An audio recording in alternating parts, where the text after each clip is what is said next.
Hindi aidani forenggiri natai mense kata siklaba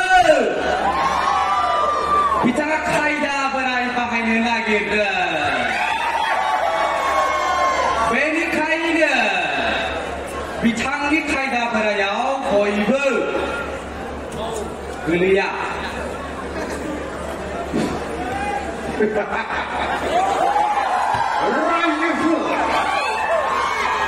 Biar kita kumpul nak. Salah pak lagi orang tangguh dia orang apa saya hendak lagi.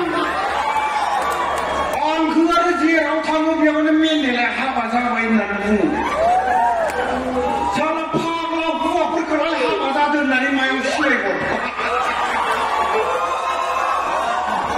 Hingga berketumbang lah kapal portal apa nak apa saya hendak siapa. Buat perkara mayu siapa. Dah kini salah pakai baik, tabur pergi jam apa? Nutun kuti, nutun kuti 4 kilometer berbaik apa?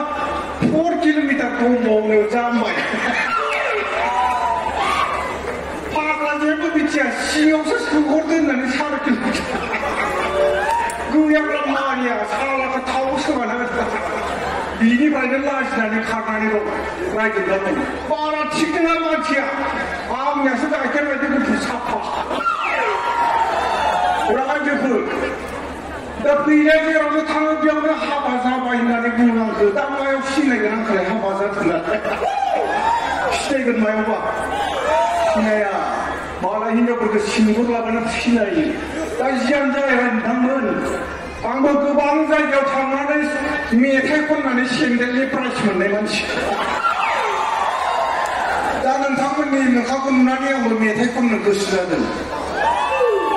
Dan tangan nak bicara jauh tom sulit kamu ni kena baik tangan meter kena semua nak kena beri meter kena semua. Kena beri. Dan berapa berapa kedan anggur kedan. Di tangan yang punya ang siapun, isi pun tak boleh jangan apa. Oh berapa? Jenisnya parcel pun mereka tidak menolak. Oh berapa pun? Meter saya baik di meja. Di meja apa? Wah, punya kena idra. Boleh. Meter tu dah bitang filau sih baru yang ini hitam. Sekarang kurang kena sok saya meter pun tak mati sih kena berakai. Kunci.